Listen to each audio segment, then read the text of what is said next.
Argentina. Republik Argentina merupakan sebuah negara Amerika Latin yang terletak di bidang selatan benua Amerika Selatan. Posisinya berada di sela pegunungan Andes di barat dan Samudra Atlantik di selatan. Lokasi ini menciptakan Argentina dikenal sebagai negara paling selatan di selatan. Bahasa Spanyol, Sur del Sur. Argentina memiliki daerah yang lapang dan merupakan negara terbesar ke-8 di dunia, sedangkan ibu kotanya Buenos Aires merupakan salah satu metropolitan yang terpadat di dunia. Negara ini berbatasan dengan Paraguay dan Bolivia di sebelah utara, Brasil dan Uruguay di timur laut dan Chili di sebelah barat. Nama resminya kepada kebutuhan legislatif ialah Negara Argentina, Nación Argentina. Sejarah asal-usul nama negara. Nama Argentina diambil dari istilah Latin Argentum, yang faedahnya perak. Masa penjajah Spanyol mulai berlayar ke Ero de la Plata, kapal mereka karam dan pemimpin ekspedisi Juan de Sols yang selamat diberi hadiah perak oleh para orang pribumi. Berita tentang legenda Sierra del Plata Gunung Perak hingga ke Spanyol sekitar tahun 1524. Orang Spanyol pun mulai menamakan Sungai Sols, Ero de la Plata Sungai Perak. Nama Argentina sendiri pertama kali digunakan dalam buku sejarah penemuan, populasi dan penaklukan Ero de la Plata oleh Ruiz de Guzems pada tahun 1612 dan menamakan daerah tersebut sebagai daerah Tierra Argentina Tanah Perak. Sejarah Argentina. Penjelajah Eropa yang pertama telah tiba di sini pada awal zaman ke-16. Yang pertama kepada melihat dan menjelajah tanah cairan ini ialah seorang pelayar Spanyol bernama Juan de Sols pada 1516 tetapi terbunuh pada tahun yang sama. Ini diikuti dengan penjajahan Spanyol yang lain dan berkesudahan dengan penempatan mereka di Buenos Aires dalam tahun 1580. Selepas Revolusi Mei 1810 dan kemerdekaan dari Spanyol pada 1816, suatu konflik telah tercetus selang gugusan sentralis dan federalis dan berlarut-larut hingga berdirinya lembaga baru pada 1853. Pada awal zaman ke-20 ekonomi Argentina merupakan salah satu yang termaju di dunia dan berada di urutan ke-10 negara paling kaya di dunia. Selepas berkesudahannya Perang Dunia II, berlanjut pula kebangkitan gerakan rakyat Pernisme, satu gerakan yang dibangun oleh Juan Perón, tokoh terkemuka di Argentina dan di Amerika Selatan pada zaman ke-20. Ia telah menyokong gerakan buruh di Argentina tetapi akhir-akhirnya telah mempolarisasikan negara itu. Pada tahun 1955, ia digulingkan oleh pihak militer. Sejak itu, pihak ini telah mengatur negara Argentina dan saling tukar-menukar dengan pemerintahan yang demokratis. Rezim militer yang paling zalim sekali telah memerintah Argentina selang tahun 1976 dan 1983. Regim tersebut kerap melanggar hak asasi manusia dan membunuh beribu-ribu orang yang dikenal sebagai desaparecidos, bahasa Spanyol kepada mereka yang lenyap, dalam satu peristiwa yang dipanggil Dirty War atau Perang Kotor. Pada awal tahun-tahun 1980-an, rakyat makin bosan dengan pemerintahan karena persoalan ekonomi yang makin meruncing, korupsi merajalela dan kekalahan di tangan tentara Britania Raya dalam Perang Falkland. Di Argentina dikenal sebagai Perang Malvinas, yaitu nama Argentina kepada pulau tersebut pada tahun 1982. Selepas pemerintahan militer jatuh pada 1983, pemerintahan Argentina telah berusaha kepada dijadikan demokratis tetapi terpaksa berhadapan dengan persoalan ekonomi yang parah. Sistem politik Argentina. Konstitusi Argentina 1853, yang diubah pada 1994, memberi mandat pembagian kekuasaan selang badan-badan eksekutif, legislatif dan kehakiman di tingkat nasional dan negara. Bidang Presiden dan Wakil Presiden dipilih secara langsung setiap 4 tahun. Mereka boleh menyandang posisi selama tidak lebih 2 masa jabatan. Mereka hanya diizinkan bertarung kepada kali ketiga setelah tidak aktif selama 1 masa. Presiden melantik anggota kabinet dan konstitusi memberikan kekuasaan akbar kepadanya sebagai kepala negara dan kepala pemerintahan, termasuk kuasa kepada mengubah undang-undang di bawah mandat presiden dengan syarat mendesak dan perlu dan juga hak veto yang terbatas. Parlemen Argentina dikenal sebagai Kongres Nasional atau Congreso Nacional.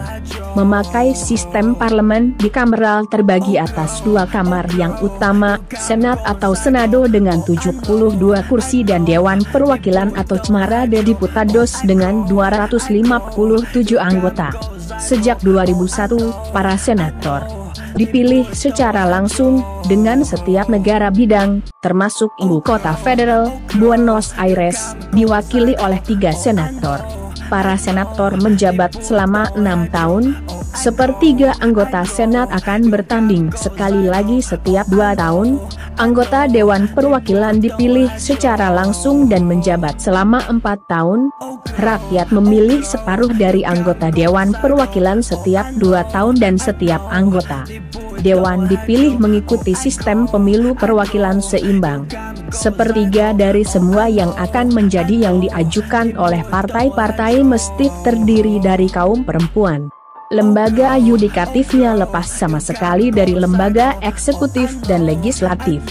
Mahkamah Luhur Argentina memiliki 9 anggota, yang dinaikkan oleh Presiden atas persetujuan Senat.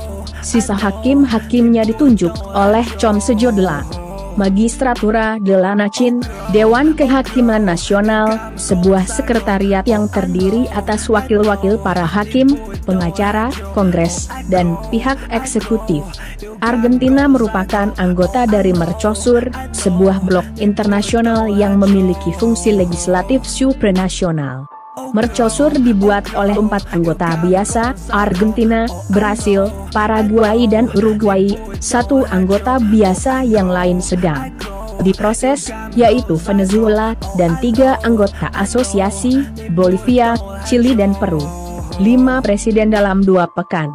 Pemerintahan Partai Radikal di bawah pemimpin Presiden Raul Ricardo Alfonsín Fuentes, 10 Desember 1983 sampai 9 Juli 1989, jatuh oleh pergolakan sosial dan sikap yang dibuat kaum buruh yang frustrasi oleh persoalan ekonomi.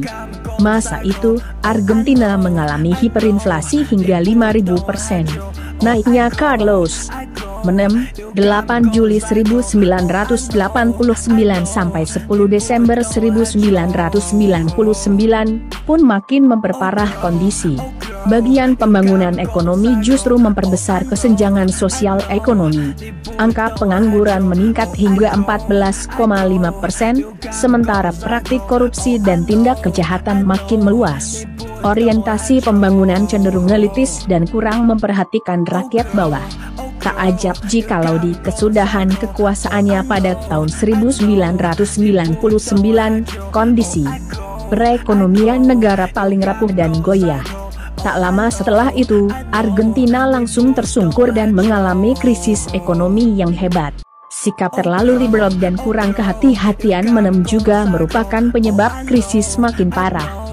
Dalam pemilu 24 Oktober 1999, yang akan menjadi oposisi, Fernando de la Era menang atas kandidat Partai Peronista Alberto Duhalde dengan 48,5% berbanding 38%. Sempitnya kebijakan ekonomi menyebabkan Argentina gagal memenuhi batas waktu pembayaran utang luar negeri sebesar 132 miliar dolar AS dan gagal memperoleh kucuran dana pinjaman dari IMF sebesar 1,3 miliar dolar Amerika. Setelah pengunduran diri Presiden de la Rúa pada 20 Desember 2001, sesuai konstitusi, Kongres mengangkat Ketua Senat Ramon Huerta, 21-23 Desember 2001, kepada menggantikan karena wakil Presiden Carlos Alvarez telah mengundurkan diri tahun 2000. Setelah 48 jam kesudahan, Kongres bersidang selama tidak kurang 15 jam dan menetapkan Gubernur Provinsi San Luis Adolfo Rodriguez SA 23 Desember 2001 sampai 1 Januari 2002 SBG pengganti Presiden De La Rúa. Begitu terpilih secara resmi, Presiden Rodriguez SA menyatakan default, tidak sanggup membayar utang atas utang luar negeri. Ini merupakan pernyataan default terbesar dalam sejarah. Ketua Senat Ramon Huerta yang dalam konstitusi berhak menggantikan sementara karena kosongnya kursi wakil presiden langsung menyatakan mundur. Tingkah laku yang dibuat ini memaksa Ketua DPR Eduardo Chamano, 1-2 Januari 2002, mesti mengambil alih kursi kepresidenan sementara selama 48 jam. Tepat pada 1 Januari 2002, Senator Eduardo Duhalde, 2 Januari 2002 25 Mei 2003, terpilih dijadikan presiden kelima Argentina dalam kurun waktu 2 ahad. Eduardo Duhalde menyambut pemilihan dirinya SBG presiden dan menyatakan, Argentina bangkrut. Hubungan luar negeri. Argentina merupakan satu-satunya negara Amerika Latin yang ikut serta dalam Perang Teluk 1991 di bawah mandat PBB serta dalam setiap tahap operasi di Haiti. Argentina juga telah ikut serta dalam operasi penjaga perdamaian di seluruh dunia, termasuk di El Salvador, Honduras, Nicaragua, Guatemala, Ekuador, Peru, Sahara Barat, Angola, Kuwait, Siprus, Kroasia, Kosovo, Bosnia dan Timur Timur. Kepada menghargai sumbangannya terhadap keamanan internasional dan upaya menjaga perdamaian, Presiden AS Bill Clinton menyebut Argentina SBG sekutu non-NATO yang utama pada Januari 1998. Pada 2005, Argentina terpilih SBG anggota berubah-ubah Dewan Keamanan PBB. Masa ini Argentina mengutamakan hubungan luar negerinya dengan Mercosur, berlainan dengan tekanan pada 1990 yang lebih mengutamakan Amerika Serikat. Pada 2005, selang 4 November dan 5 November, kota Mar del Plata di Argentina dijadikan tuan rumah kepada pertemuan puncak keempat negara-negara Amerika. Pertemuan ini ditandai oleh sejumlah insiden protes anti-es. Argentina mengklaim kedaulatan atas Falkland, Malvinas, Shetland Selatan, Sandwich Selatan dan wilayah seluas hampir 1 juta di Antartika, selang 25 dan 74 dan garis paralel 60. Wilayah Antartika ini dikata Antartika Argentina dan diasumsikan SBG bidang dari wilayah nasional, karena berbagai argumen, diantaranya merupakan pendudukan permanen selama lebih dari 1 zaman. Secara kasar Argentina bisa terbagi kepada 3 bidang yang utama, tanah rendah subur di daerah Pampa di sebelah utara yang terkenal dengan sektor pertaniannya serta kaum gaucho, tanah rendah bergelombang di Patagonia di sebelah selatan hingga Tierra del Fuego, dan pegunungan Andes di barat bersebelahan dengan negara Chili, di mana puncak tertingginya ialah Cerro Aconcagua pada ketinggian 6.960 meter. Sungai-sungai yang utama ialah Sungai Paraguay, Bermejo, Colorado, Uruguay dan sungai terbesar yaitu Sungai Paran, 2 yang terakhir mengalir bertama sebelum bertemu Samudra Atlantik, membentuk estuaria di Rio de la Plata, Sungai Perak. Iklim Argentina terutama sedang dengan perbedaan yang akbar dari subtropis di utara hingga kering subantartika di selatan. Demikian video kali ini. Jangan lupa untuk like, komen, share dan subscribe channel ini agar terus berkembang.